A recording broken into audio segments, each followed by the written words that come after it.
sont deux candidats, deux passionnés de mathématiques, deux youtubeurs, peut-être deux camarades, mais aujourd'hui, tout va les séparer, puisqu'ils vont s'affronter dans un questionnaire de mathématiques, de culture scientifique hors du commun. Bienvenue dans le Médé Quiz. Médé Quiz, Médé Quiz. Mesdames et messieurs, voici Paul et Victor. Applaudissez-les s'il vous plaît. Ouais, c'est Paul, salut. Et ça y est, ça commence. Salut Paul, comment vas-tu? Ça va super bien, merci Médéric pour l'invitation. Ben merci à toi. Hyper content et j'ai hâte de démarrer. Tu tiens la chaîne Mathfastoche, donc une chaîne de mathématiques. Qu'est-ce que tu fais sur cette chaîne, si tu peux la présenter un petit peu?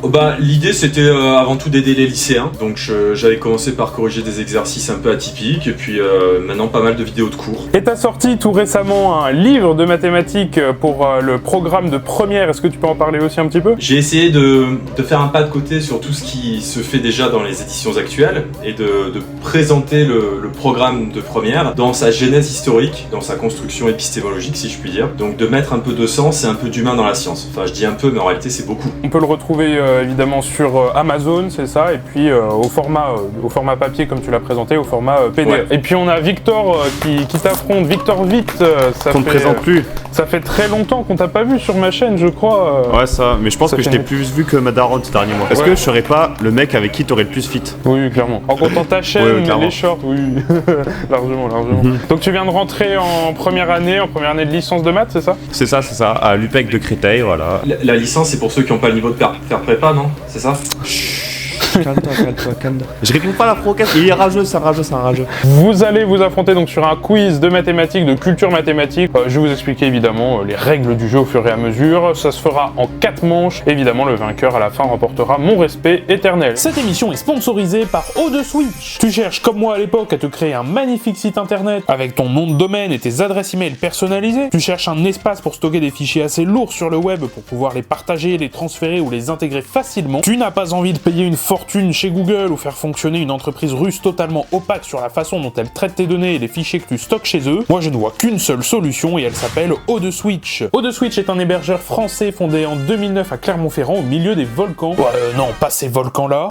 Non, pas celui-là non plus. Ah, voilà, ceux-là. Il y a énormément de possibilités sur O2Switch, que ce soit l'utilisation de WordPress pour façonner ton site à ta guise, la gestion des adresses email, la sécurité, notamment avec les certificats qui permettent d'avoir un magnifique HTTPS au lieu d'un HTTP, ou des bloqueurs d'adresses IP. O2Switch, c'est comme un immense ordinateur que tu contrôles à distance et qui est tout le temps allumé. L'avantage, c'est que contrairement à un ordinateur physique, le support technique d'O2Switch est disponible 7 jours sur 7 et 24 heures sur 24, et il est ultra réactif. L'autre avantage, c'est que contrairement à un ordinateur physique, la capacité de stockage est illimitée. Pas de prise de tête du genre « Mon fichier est-il trop gros? Puis-je vraiment l'uploader là où je le souhaite ?» Le dernier avantage que j'évoquerai ici, c'est que l'offre cloud d'O2Switch, permettant d'accéder à tout ce que je viens de citer, plus un espace cloud de 250 Go permettant de transférer les photos de tes vacances dans la Creuse à tes cousins ou de sauvegarder l'intégralité de mes 700 vidéos YouTube en 1080p au format MP4, coûte le prix d'un simple sandwich poulet crudité, 4,25€ par mois seulement. Et si tu veux économiser encore plus, tu peux utiliser mon code MEDÉ10 qui te procure 10% de réduction, soit 3,82€ pour ta première année. Le lien pour te permettre de profiter de cette offre unique se trouve dans la description. C'est parti, on lance donc la première manche. Allons-y.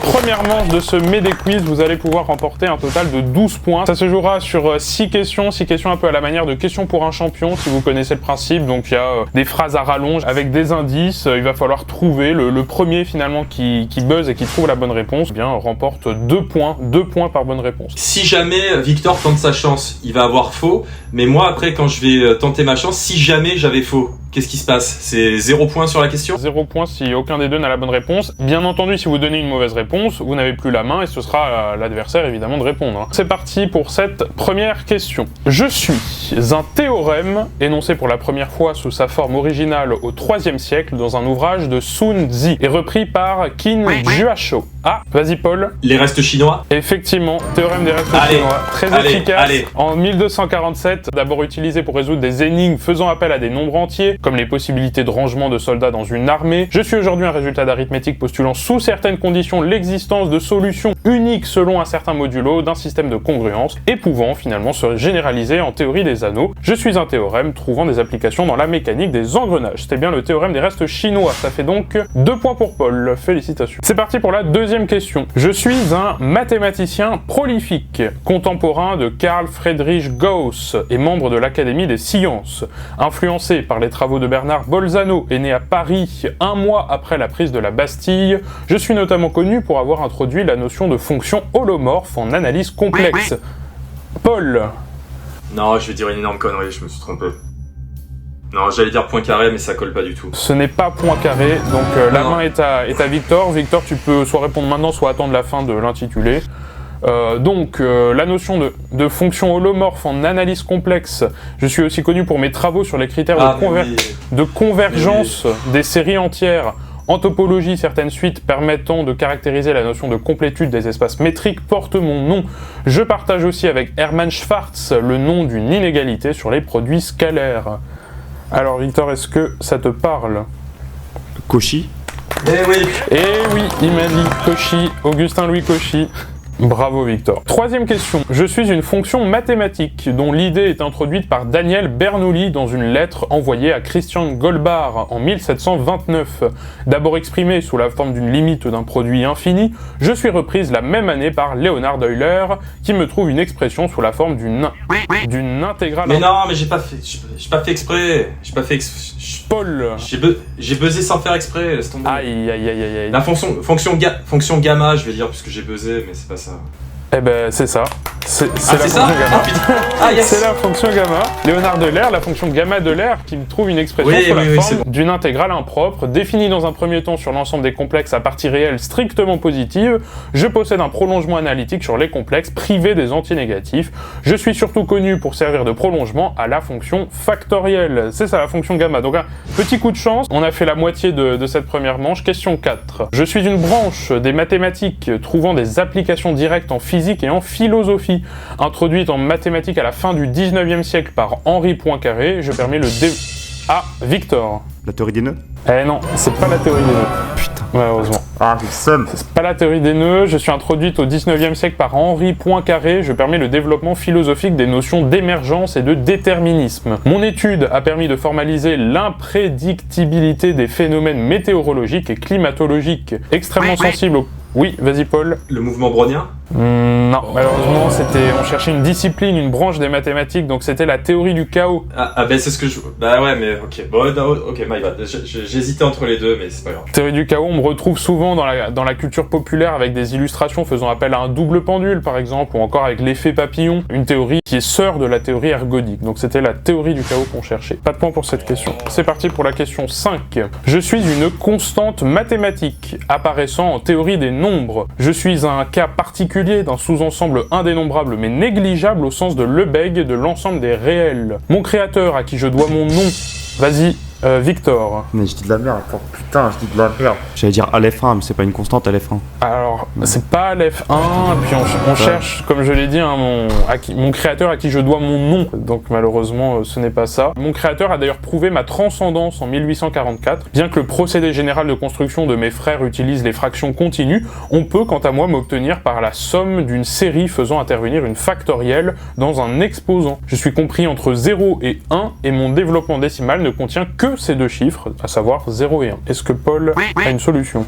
La constante de Liouville. Exactement, constante de Liouville. Ça fait 6 points pour Paul, 2 pour Victor. La question 6, c'est parti. C'est la dernière question de cette manche, donc c'est votre dernière occasion de remonter. Question 6, je suis une courbe mathématique introduite en 1680 par Jean-Dominique Cassini. Je fais partie de la famille des ovales de Cassini, mais je suis redécouvert par un mathématicien et physicien suisse en 1694, de qui je porte mon nom. Découverte au détour de travaux sur l'ellipse, je me définis comme l'ensemble des points P vérifiant pour deux points A et B donnés, AP fois BP égale AB sur 2 au carré. Ma représentation paramétrique dans le plan fait intervenir des fonctions trigonométriques. On m'attribue parfois à tort un lien avec le symbole inventé un peu plus tôt par John Wallis. Oui, Paul? Le Leibniz 4? Exactement, le lemniscate. Est-ce que tu peux m'ajouter une petite de qui? Bah, de Bernoulli. De Bernoulli, effectivement, c'est ça. Le lemniscate de Bernoulli, parce qu'il y a plusieurs lemniscates, donc pour être rigoureux, effectivement, il fallait préciser. Donc effectivement, un lien avec le symbole inventé par John Wallis pour désigner l'infini, c'était bien le lemniscate de Bernoulli. Ça fait donc 8 pour Paul, 2 points pour Victor. Pour l'instant, Paul mène à la fin de cette première manche, mais c'est pas grave, on aura 3 autres manches pour se rattraper. C'est parti pour la deuxième manche du Médé Quiz. Cette deuxième manche, c'est en fait pas moi qui ai créé les questions, ce sont vous-même qui avez créé les questions pour votre adversaire. Je vous ai demandé effectivement il y a quelques jours de préparer des questions de culture mathématique avec des niveaux de difficulté. Donc niveau facile qui va rapporter 1 point à l'adversaire s'il trouve la bonne réponse, moyen c'est 2 points, difficile c'est 3 points et enfin une dernière question hardcore qui vaudra cette fois-ci 5 points. Je vais laisser évidemment le choix à Victor qui pour l'instant est derrière au score. Victor, est-ce que tu préfères déjà que je pose les questions à Paul, les questions que tu as créées, ou est-ce qu'on fait le contraire? C'est toi qui choisis. Je posais les questions à Paul. Ok, pas de souci. Donc ce sera les questions de Victor à Paul. T'es super gentil sur les questions, ok? Et ça me stresse un peu cette affaire-là. Quand on me dit que c'est facile. Là, c'est peut-être piégeux. C'est peut-être piégeux. Alors voici la première question. Donc facile. Il y en aura 3 questions faciles pour 1 point. Quel domaine des mathématiques étudie les formes à déformation près, les endomorphismes, la continuité et l'équivalence des normes? Alors les 4 possibilités de réponse: l'analyse, la géométrie, la topologie ou la théorie de la mesure. Donc tu me dis... Bah la topologie. La topologie, effectivement c'est une bonne réponse, ça fait 1 point de plus. Question 2. En présence de l'hypothèse du continu, comment note-t-on le cardinal de l'ensemble des réels? Il n'y a pas de possibilité de réponse, donc là il faut que tu trouves. J'ai oublié ça. Attends. Je sais pas, un truc genre Alep 0, un truc comme ça. Alors, quelle est ta réponse définitive? Bah ce sera ça, mais je sais que c'est pas ça. Ouais. Alors Victor, est-ce que tu peux nous donner la réponse? La réponse c'est Aleph 1. Ouah, ça. Ah là, Paul, faut se concentrer un peu là, faut se concentrer. Et c'est facile ça? C'est une question facile ça. Bah c'est facile, mais sur quoi c'est facile? Oh, on est où là? C'est parce que Victor a regardé toutes mes On va se vidéos et qu'évidemment, Ouais, voilà. je fais tellement de C'est ça. séries de... En plus c'est faux, c'est qu'il les Non, c'est regarde pas même ça. pas en plus. Non, c'est un truc connu. Pas de point pour Paul pour cette question. Question 3. À quel nombre correspond un gogol? C'est 10 puissance 100, non? Alors, quelle est ta réponse? Bah... Ouais, allez, je vais dire ça, 10 puissance 100. Victor, est-ce que c'est ça? C'est une bonne réponse. Oh. Bravo. Ok, plus 1 point pour cette question. On arrive aux questions moyennes, donc cette fois-ci elles valent 2 points. Quelle est la valeur de zeta de 2? Pi carré sur 6? Ouais, pi carré sur 6, Il y a effectivement. un problème avec l'heure des questions. Pourquoi c'est en moyen ça? Ah, c'est toi qui as décidé, Victor. Là, ça, j'y ai pas touché. Ouais, ça. c'est moi, c'est moi. Question 5. À quel mathématicien doit-on le théorème de théorie des ensembles stipulant qu'un ensemble n'est jamais en bijection avec l'ensemble de ses parties? Alors, il y a 4 possibilités de réponse. On a réponse A, Georges Cantor. Réponse B, Félix Bernstein. Réponse C, Bernard Riemann. Réponse D, Bertrand Russell. S'il n'y avait pas eu Bertrand Russell, j'aurais dit Cantor. Et puisqu'il y a Russell, je vais dire Russell. Eh bien, c'était Cantor.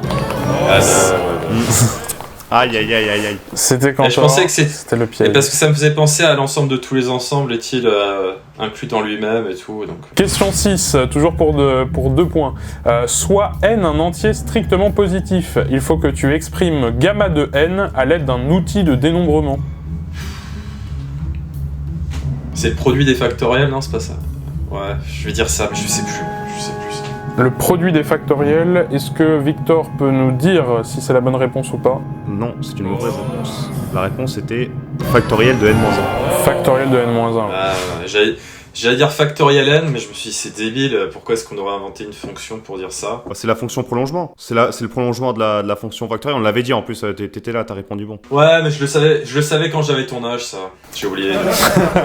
Ok, allez, on arrive aux questions difficiles pour 3 points cette fois-ci. Quel est le carré de 65? Et tu as 10 secondes pour répondre. C'est parti. 4925. Victor, est-ce que c'est ça? Non, je suis allé trop vite. Ça fait 4225. Ouais, 4225. C'est une bonne réponse. Bah, c'est une bonne réponse donnée malheureusement après la mauvaise. Et Victor, c'était quoi ton astuce, si tu peux l'expliquer vite fait? En gros, quand tu prends le carré d'un nombre qui termine par 5, tu multiplies par le nombre qui est après. Genre par exemple, ici le nombre des dizaines c'est 6, tu le multiplies avec 7, ça donne 42. T'as ton 42 et après tu rajoutes le 25. Solide. Question 8, toujours pour 3 points. D'après l'hypothèse de Riemann, quelle est la partie réelle d'un zéro non trivial de la fonction zeta? Moins 1,5. Victor, est-ce que c'est moins 1,5? Attends, il me semblait que c'était un demi. C'est 1,5, ouais. Ah, oui, c'est un demi, oui. Attends, oui. Ouais. J'ai bugué. Je pense que t'as dû bugger avec -1/12e, tu sais, l'histoire de la somme des c'est anciens. Ouais, moi non plus, Ouais, je pense- c'est ça. j'ai eu le même. Question 9, toujours pour 3 points. Combien vaut la primorielle de 7? 210. C'est ça. Le calcul est bon. C'est la primorielle. Et enfin, dernière question hardcore pour 5 points cette fois-ci, donc celle-là faut pas la louper, stratégiquement c'est super important. Question 10, quel mathématicien a prouvé que chaque nœud s'obtenait comme la clôture d'une tresse?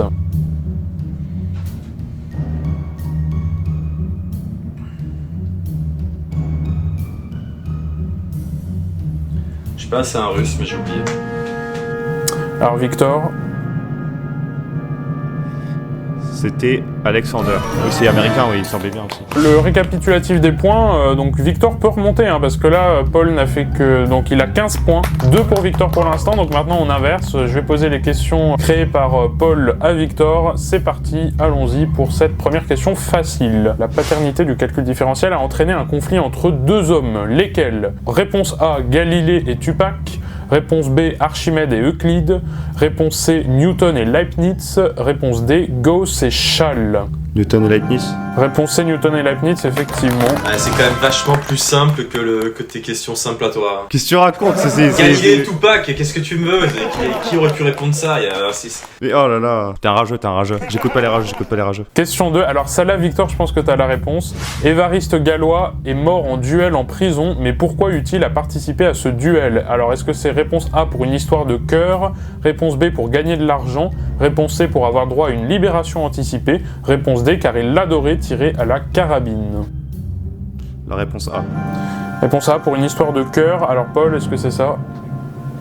Ouais, tout à fait, c'est une drôle d'histoire, mais c'est ça. Question 3, toujours pour un point. Qui a résolu le problème des 7 ponts de Königsberg? Cette fois, il n'y a pas de possibilité de réponse. Je vais dire Conway, parce qu'il a résolu tous les problèmes un peu farfelus comme ça. Mais je pense pas que ce soit Conway. Ah, t'as 200 ans de retard, mon vieux, là. Ah, je sais pas, je connais pas le problème. C'est Euler, bien entendu, mais c'est le début de la topologie, vieux, hein, donc c'est important, ça, quand même. La topologie, même la théorie des graphes aussi, c'est un problème très connu de théorie des graphes. 2 points par question, c'est parti. Question 4. Je laisse pendre une chaîne dont chaque extrémité est attachée à un poteau. La courbe obtenue est une parabole, vrai ou faux? Faux. Alors faux, est-ce que Alors, c'est la bonne réponse, est-ce que t'es capable de me dire ce que c'est, comment ça s'appelle? Ça donne pas exactement une parabole, j'ai plus le nom de la courbe, mais ça donne pas une parabole exacte. C'est un truc qu'on peut pas reproduire avec une fonction polynomiale. Effectivement, Paul, est-ce que tu veux compléter? C'est une chaînette. Je vais pas dire de bêtises, mais je crois que c'est défini grosso modo par un cosinus hyperbolique. Ouais, exactement. Chaînette, aussi qu'on appelle vélaire des fois. Donc ouais, c'est ça. C'est la courbe du cosinus hyperbolique, éventuellement translatée ou avec des coefficients à l'intérieur, mais c'est ça, ouais, c'est du cosinus hyperbolique. Question 5. Au XVIe siècle, Jérôme Cardan inventa le calcul des probabilités car, réponse A, il venait de trouver sa formule de résolution des équations de degré 3 et il cherchait un nouveau défi. Réponse B, il cherchait un moyen de ne plus perdre d'argent au jeu de cartes. Réponse C, il était médecin et voulait calculer la probabilité d'attraper la peste. Ou réponse D, il souhaitait impressionner son fils avec des formules compliquées. Tu vas prendre une pour un fou, mais je sais pas, j'ai une intuition pour la B. Soit la B, soit la C, je pense que j'irai la B. Il cherchait un moyen de ne plus perdre d'argent aux cartes, c'est ce que tu réponds? Oui, de plus perdre d'argent, oui, c'est ça. Oui, la B. De plus Pardon, perdre d'argent au jeu de cartes. Ouais, alors Paul, est-ce que c'est ça?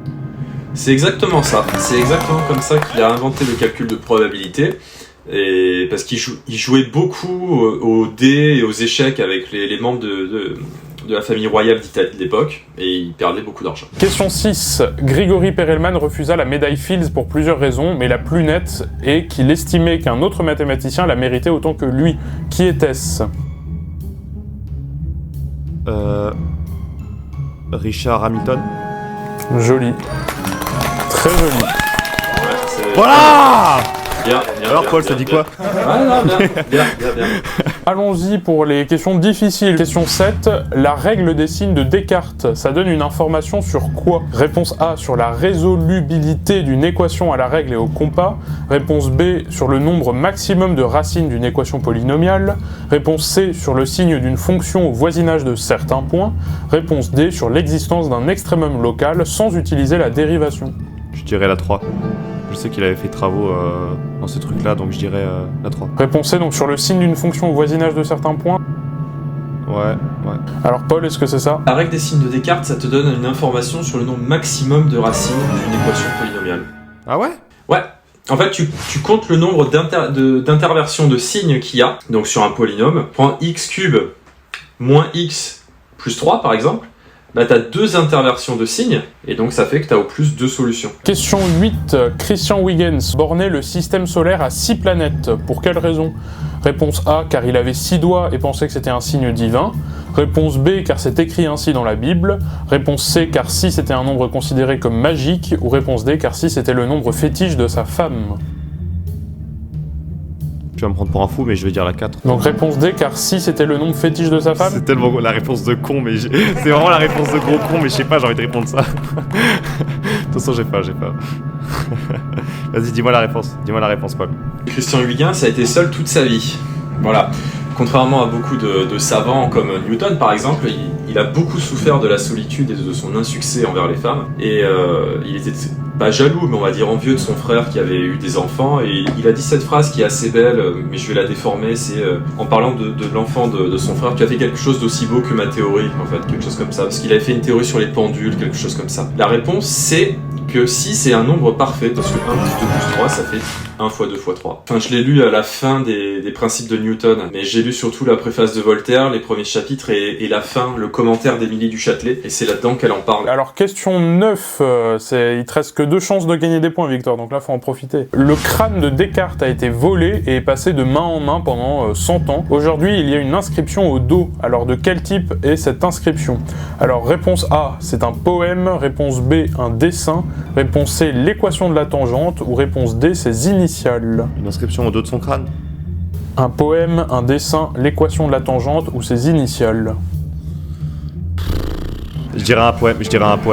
Réponse A, un poème. Paul, est-ce que c'est ça? Oui, c'est ça, c'est un poème. C'est un petit quatrain en latin, et en fait, il y a plein de choses sur le crâne de Descartes. Il a été subtilisé par je sais pas qui. Pendant 100 ans, en fait, il a changé de propriétaire. C'est assez incroyable, et en fait, ils l'ont retrouvé, et je crois qu'ils ont réussi à identifier que c'était Descartes en faisant des techniques de superposition 3D avec les portraits qu'on avait de lui. Et dernière question hardcore pour 5 points, Victor. Pour 5 points, faut pas la louper. Qui était la fille de Théon d'Alexandrie?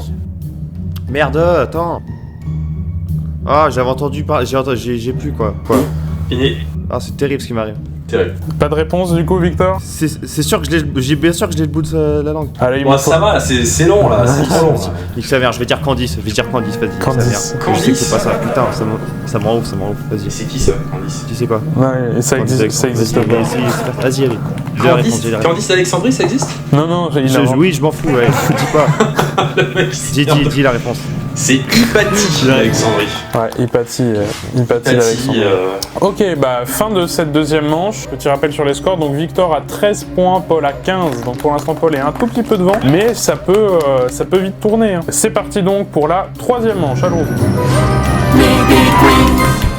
Alors, cette troisième manche, le principe est le suivant, ça va être des thèmes. La première fois, je vais vous proposer 3 thèmes. Je vais proposer 3 thèmes, on va dire à Victor, puisque c'est Victor qui a toujours le moins de points pour l'instant. Il va choisir son propre thème, ainsi que le thème de Paul. Et ensuite, on va inverser les rôles. Il va y avoir 3 nouveaux thèmes qui vont être proposés. C'est Paul qui va choisir son propre thème et le thème de Victor. À chaque question qui va être posée, vous allez avoir la possibilité de répondre soit en duo. Donc si vous dites duo, ça veut dire que vous aurez 2 possibilités de réponse et vous remporterez un seul point. Si vous dites carré, vous aurez 4 possibilités de réponse pour remporter 3 points. Et enfin, la dernière possibilité, c'est de dire cash. Et dans ce cas-là, vous donnez votre réponse en cash, donc pas de possibilité de réponse, pour remporter 5 points. Exactement la même manière que dans Tout le monde veut prendre sa place. Victor, vu que t'es derrière pour l'instant au score, je te laisse pour l'instant choisir ton thème parmi les 3 thèmes que je vais te proposer. Ok. Premier thème, ce sera Léonard Euler. Thème numéro 2, ce sera la théorie des groupes. Et thème numéro 3, les mathématiques grecques. Donc tu vas devoir choisir ton propre thème, ainsi que le thème de Paul parmi ces 3 thèmes. La théorie des groupes pour moi.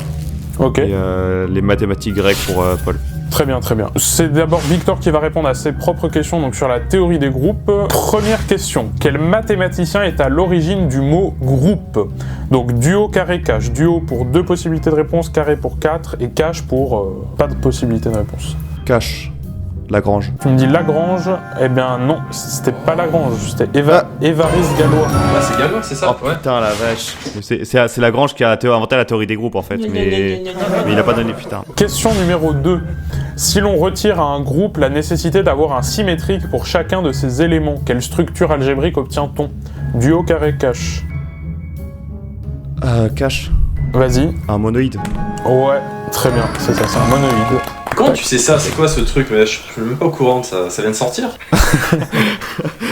C'est une nouvelle méta, c'est une nouvelle mise à jour. Question 3, Victor. Par quel adjectif désigne-t-on un groupe généré par un unique élément? Duo, carré, cache. Un groupe... Pardon. Je reste sur mon truc de cache. Je dirais un groupe cyclique. Aïe, t'étais pas loin. Alors pas c'est ça. un groupe monogène. Groupe cyclique, il faut aussi qu'il se soit fini. Il faut que ce soit monogène Je fini. tente des trucs, j'en ai rien à foutre, je tente tout cache. T'as tenté. Heureusement que t'as choisi ça et que tu me l'as pas donné, hein, parce que j'aurais vraiment fait un carnage. Question 4. Au début de quelle décennie le théorème de Cayley établissant un lien entre les groupes et leurs groupes symétriques a-t-il été démontré par Camille Jordan? Donc au début de quelle décennie? Carré. Ok. Alors les propositions 1840, 1870, 1900, 1930. Voilà, je dirais 1870, non? Ça paraît tard, 1900. Exactement. Donc le théorème de Cayley, il annonce que tout groupe G est isomorphe à un sous-groupe du groupe symétrique. C'était proposé en 1854 par Cayley, mais démontré par Jordan en 1870, tout pile, donc le début de la décennie. Donc plus 3 points pour Victor. Et enfin, dernière question de ce thème, quel synonyme emploie-t-on parfois pour désigner un sous-groupe normal d'un autre groupe? Duo, carré, cache. Sous-groupe normal d'un autre groupe. Je vais dire carré. Alors, est-ce que c'est un sous-groupe distingué, algébrique, pacifique ou agencé? Agencé. Non, c'était distingué. Pardon, un sous-groupe distingué ou d'un sous-groupe normal. J'avais pas vu ça, ok. Ok, ça fait 21 points pour Victor pour l'instant, 15 pour Paul. Donc Paul va répondre des questions sur les mathématiques grecques, c'est le thème imposé par Victor. Voici la première question. À quel mathématicien doit-on le traité mathématique des éléments? Euclide. Oh putain, c'est trop facile, frère, sérieusement.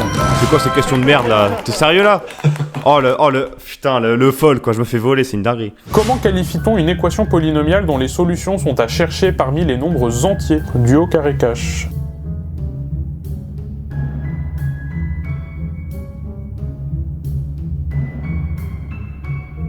Carré, je sais pas, je connais pas ce terme. Alors, est-ce que c'est une équation normalisée, une équation intégrante, une équation alexandrine ou une équation diophantienne? Ouais, c'est ça, diophantienne. Exactement, équation diophantienne, donc une équation polynomiale dans les nombres entiers, effectivement. Question 3. Quelle propriété ne possède pas la racine cubique de 2, empêchant ainsi l'existence d'une solution au problème de la duplication du cube, énoncé à l'époque de la Grèce antique? Elle est pas constructible à la règle au compas. C'est la constructibilité, effectivement. La constructibilité à la règle et au compas. Quatrième question. Quel nom donne-t-on à la méthode inventée par Eudoxe de Cnide pour calculer des longueurs et des aires? Exhaustion. Ah, il est rapide, il est efficace. Méthode d'exhaustion, effectivement. J'ai grave donné le mauvais sujet. Et enfin, dernière question pour Paul. Combien vaut une myriade, quantité inventée lors de l'Antiquité grecque? Duo, carré, cache. Ah, c'est intéressant ça. Myriade. Carré, vas-y, je sais pas. Alors, 10 000, 64 000, 240 000 ou 1 million? Je dirais 240 000. Et non, c'était 10 000. Bah, c'est nul. Ouais. Petit point sur les scores, 33 pour Paul, 21 pour Victor. Maintenant on inverse, donc Paul, c'est toi qui vas choisir ton thème et tu vas en choisir un pour Victor. Voici les 3 thèmes qui sont proposés. Carl Friedrich Gauss, le thème intégral célèbre et le thème mathématique du 21e siècle. Oh la vache. Non, écoute, je vais prendre Gauss et je vais te donner les mathématiques du 21e. Ok, eh ben allons-y, c'est parti. Donc Paul, c'est toi qui réponds en premier, donc sur Carl Friedrich Gauss. Quelle loi de probabilité est représentée par une courbe de Gauss? Loi normale. C'est rapide, efficace, loi normale, effectivement, bonne réponse. Question 2. À qui doit-on la citation suivante? Sans la géométrie de Gauss, la théorie de la relativité n'existerait pas. Duo, carré, cache. Henri Poincaré. Ouais. Et non, c'était Albert Einstein, tout simplement. Ah bah ouais, bah mince. Question 3. De quel événement Gauss aurait-il, étant enfant, découvert la date en calculant celle de Pâques? Bah sa date de naissance. Sa date de naissance, effectivement. Il a découvert sa date de naissance, effectivement, en calculant, en fait, d'après les souvenirs de sa mère qui ne l'avait pas déclaré, la date de Pâques, parce qu'elle se souvenait qu'il était né peu avant ou peu après, justement, la fin de la période du carême, ou le début, je sais plus. C'est assez dingue, parce que sa mère était complètement analphabète. 4e question. Quelle formule fondamentale de la physique, quelle formule au pluriel, de la physique et de l'électromagnétisme au nombre de 4? Formule de Maxwell. Alors, j'avais pas fini la question. Doit-on en partie à Gauss? Donc, les formules de Maxwell. Formule de Maxwell. Même sans finir l'énoncé, il a la réponse, effectivement. Parce qu'en fait, j'ai peur d'oublier. Je dis quand je l'ai, sinon je peux oublier après. Et dernière question pour Paul. La constante de Gauss est l'inverse de la moyenne arithmético-géométrique des nombres 1 et, il faut compléter, de quel autre nombre? Du haut carré cache. On va partir sur un duo parce que je pense que c'est mort pour Victor. Je peux jouer sécurité là. Ok, alors c'est Vas-y, salope. Alors, racine carrée de 2 ou ln de 2? Bah, je vais dire racine de 2 parce qu'il y a une moyenne géométrique, il y a de la racine dedans. Ok, et ben effectivement c'était ça. C'était la racine de 2, donc effectivement la constante de Gauss c'est l'inverse de la moyenne arithmético-géométrique des nombres 1 et racine de 2. Quand on fait la moyenne de tout ça, ça donne la constante de Gauss. On est donc à 49 pour Paul, 21 pour Victor. Ça devient compliqué mais Victor peut rattraper. Le thème imposé c'est donc mathématiques du 21e siècle. Première question. Quel mathématicien médaillé Fields en 2006 est connu pour ses avancées sur l'hypothèse du Riemann et sur la conjecture de Syracuse? Du haut carré cache. Carré. Est-ce que c'est Cédric Villani, Terence Tao, Wendelin Werner ou Grigory Perelman? C'est pas Terence Tao? Si, totalement, c'est Terence Tao, effectivement. Ok, nickel. Mathématicien australien, nickel. Prodige des mathématiques. Quel est le nom du projet visant à vérifier par ordinateur une preuve de la conjecture de Kepler sur les empilements compacts de sphères, qui est lancé en 2003? Le nom, franchement, je vois la conjecture de Kepler et tout, mais le nom du projet, franchement, je vais dire duo. Alors, est-ce que c'est le compact checking ou le flyspec? Ah, j'en sais rien du tout, la vérité. Je dirais compact checking. Eh ben, c'était un piège, c'était flyspec. C'était le flyspec project. 3e question. Quelle fonction mathématique incalculable a vu l'une des conjectures qui lui étaient liées résolue par un groupe de mathématiciens amateurs en juillet 2024? Carré. Alors, est-ce que c'est la fonction W de Lambert, la fonction de Dirichlet, la fonction de zeta ou la fonction Castor-Afferré? C'est pas la fonction Castor-Afferré? Ouais, effectivement, c'est la fonction Castor-Afferré ou Busy Beaver en anglais. Il y a une conjecture qui a été résolue sur, en fait, simplement calculer Castor-Afferré de 5. Il fallait calculer la valeur en 5 de cette fonction. Et effectivement, on a trouvé sa valeur en juillet 2024, donc c'est tout récent. Avant-dernière question pour Victor. Quel prix Andrew Wiles a-t-il reçu en 2016 pour avoir démontré la conjecture de Fermat 22 ans plus tôt? Du haut carré cache. Je pense que du coup, le piège, c'est la médaille Fields. Il me semble pas qu'il a remporté la médaille Fields. Fais-moi carré. Je pense que je peux l'avoir. Alors, est-ce que c'est la médaille Fields, le prix Abel, la bourse MacArthur ou la Légion d'honneur? Je crois que c'est le prix Abel. Ah, est-ce que Paul a la réponse? Bah, il me semble que c'est ça. Mais ça m'étonnerait pas qu'il ait aussi eu la Légion d'honneur en fait. C'est ça qui me fout le piège. Ouais, moi aussi, la Légion d'honneur, j'étais entre les deux en fait, tu vois. Pas la Légion d'honneur, apparemment. La Légion d'honneur. Je suis pas sûr qu'en Angleterre, ils ont sûrement des. Ouais, ça paraît un peu abusé d'avoir une Légion d'honneur pour ça, mais. Bah, en fait, ouais, il y avait un peu un piège. C'est pas la médaille Fields. Il a eu la bourse. C'était la médaille Fields, ouais, c'était. Ok. Il a eu la bourse MacArthur, mais pour d'autres raisons. C'était pas pour ça. Et la Légion d'honneur, le piège, c'est que ça n'existe pas en fait en Angleterre. Il y a peut-être un équivalent, mais ça n'existe pas, effectivement. Donc effectivement, c'est le prix Abel. Donc Victor a eu la bonne réponse. Il a pas eu la médaille Fields parce qu'il était trop vieux, je crois. Il avait 41 ou 42 ans quand il a résolu le bazar, et la médaille Fields, c'est maxi 40. Exactement, ouais. Et enfin, dernière question pour Victor, avant la dernière manche, la finale. Combien de côtés possède la tuile The Hat, avec mon magnifique accent, découverte en 2022, permettant de réaliser le premier pavage apériodique à une seule tuile?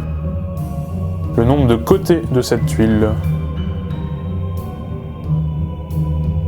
Ah, je pense que Paul a la réponse. Non, justement, je l'ai pas du tout. Non, je l'ai pas du tout. vais dire Alors, duo carré cache. Cache, tu me dis combien? KH 17. 17. 17. Alors non, c'était 13. C'est une figure à 13 côtés. Putain. Ça ressemble à C'était un nombre premier. Ah, Ouais. j'ai pas eu le bon. J'ai pas eu le bon premier. Putain, fais chier. Alors comme son nom l'indique, ça ressemble à un chapeau. Moi je suis plus team t-shirt. Pour moi ça ressemble plus à un t-shirt, mais c'est pas grave. C'est un débat sans fin entre les mathématiciens. Petit récapitulatif des scores. On est donc à 49 pour Paul et à 30 points seulement pour Victor. Donc pour l'instant, Paul mène largement. On va donc passer à la dernière manche, à cette finale pour savoir qui sera le grand vainqueur. C'est parti pour la dernière manche. Et pour cette dernière manche, mesdames et messieurs, le principe est simple, ça va être un compteur. Vous allez en gros avoir un certain nombre de secondes pour répondre à une série de questions. C'est comme dans les 12 coups de midi, donc la finale des 12 coups de midi, c'est-à-dire que dès que vous donnez une bonne réponse, votre chrono s'arrête et on passe donc à votre adversaire. Et alors le temps que vous aurez au début, ce sera simplement le score que vous avez réussi à accumuler, plus 10 secondes que je vous offre à tous les deux 10 secondes en bonus. C'est pas logique. Ça veut dire le mec le plus fort, il est avantagé. Ah bah forcément, c'est pour ça qu'il a accumulé les points, sinon ce serait pas juste. Alors, ce qui veut dire que Victor, tu commences avec 40 secondes et Paul avec 59 secondes. On va commencer par Paul, puisque Paul a pour l'instant le chronomètre le plus élevé. Est-ce que Paul, tu es prêt pour cette grande finale? Ok. Je suis prêt. Précision importante, tu peux dire passe évidemment pour passer la question si tu n'as pas la réponse. Hein, bien entendu. Ah ouais, d'accord. Et ton chrono s'arrête dès que tu donnes une bonne réponse. Attention. Top en logique. Comment appelle-t-on une formule propositionnelle toujours vraie? Une proposition triviale. La tautologie. À quel mathématicien doit-on l'étude du jeu de la vie? Conway. Oui, bonne réponse. Alors, je pouvais pas accepter proposition triviale parce que ça pourrait être aussi une formule fausse, aussi toujours fausse. Ouais, ok. Non, mais c'est faux, il y a pas de galère. Hein. Victor, est-ce que tu es prêt? Ouais. Attention. Top. Par quelles initiales désigne-t-on la théorie des ensembles classiques en l'absence de l'axiome du choix? Passe. ZF. Comment appelle-t-on une relation réflexive et transitive? Relation d'équivalence. Non, un préordre. Au cours de quel siècle l'hypothèse de Riemann a-t-elle été formulée? 19e. Oui, bonne réponse. C'était le 19e siècle, en 1859. Paul, est-ce que tu es prêt? Ouais, c'est bon. Attention. Top. Quelle est la dimension de l'espace vectoriel des polynômes réels de degré au plus 8? 9. Ouais, bonne réponse. Pourquoi il a des questions beaucoup plus simples que moi, frère? C'est depuis... En situation de stress, sur un plateau télévisé comme le nôtre. Lui Non mais frère, moi j'ai des trucs de fou, lui. Là, J'ai stressé, je te jure que j'ai j'ai stressé. J'ai stressé vraiment. Alors Victor, est-ce que t'es prêt? Ouais. Attention. Top. Quelle fonction obtient-on en divisant le cosinus par le sinus? Cosinus hyperbolique. La cotangente. Tangente, merde. Stop, j'arrête le chrono. La ok. cotangente. S'il fallait pas confondre tangente et Ok, cotangente. cotangente. Cotangente, c'est l'inverse de la Enfin. tangente. Je vais relancer le chrono pour Victor. Est-ce que t'es prêt, Victor? Ouais. Attention. Top. Quels polynômes furent les premiers polynômes invariants des nœuds découverts en 1923? Polynôme d'Alex... polynôme de Conway. Polynôme de Conway. Mais non, et c'est fini. Polynôme d'Alexander. Comment ça? C'était Alexander. Mais c'est pas les premiers. En Mais 1923. Conway il a fait son truc avant. Non. Et donc je déclare vainqueur de ce premier BD Quiz, Paul de la chaîne Mathfastoche. Félicitations. Ouais, merci. Merci. Bon, après, c'était un peu. Voilà, tout le monde le savait d'avance, quoi. Ouais, c'est ça. On verra ta prochaine participation si t'es aussi. Si je fais autant le fou. Ah ouais, c'est ça. Quand tu ramèneras un vieux gars et pas un puceau de 17 ans, là, ça, je pense que ce sera une autre chose. Ouais, mais c'était pour m'échauffer. C'est voilà. Après, je te dis, Victor, Ouais. je suis désolé. Merci beaucoup à vous deux d'avoir participé. On rappelle l'instant promo que Paul a sorti son livre sur le programme de première. Voilà, une version plus historique, on peut le dire, du programme de première. Victor n'a pas d'actualité, mais ça va venir. Hein. Il y a des projets qui sont en préparation. T'hésiteras pas évidemment à nous en parler au moment venu. Bah, t'hésiteras pas à mettre mon lien super prof en description. Ah bah voilà, on peut en parler effectivement. Tu donnes des cours particuliers dans la région de Créteil. Créteil ou en visio. Donc le lien évidemment de sa chaîne Super Prof est dans la description. Merci à vous deux d'avoir participé, c'était cool. J'espère que ça vous a plu. Ouais. Ah bah carrément. Ouais. J'adore gagner. Et Victor adore perdre. Bah écoute, ce sera avec plaisir de vous retrouver tous les deux un jour quand on aura l'occasion sur cette chaîne. Continuez à faire des maths dans la joie et la bonne humeur. Merci et quant à moi, on se retrouve dans le prochain Midi quiz. Salut! Un grand merci à O2Switch d'avoir sponsorisé cette émission. N'oublie pas qu'O2Switch propose son offre cloud avec 250 Go de stockage cloud, une assistance technique efficace et une bande passante illimitée pour seulement 3,82€ par mois avec le code MEDELIS. Le lien est dans la description.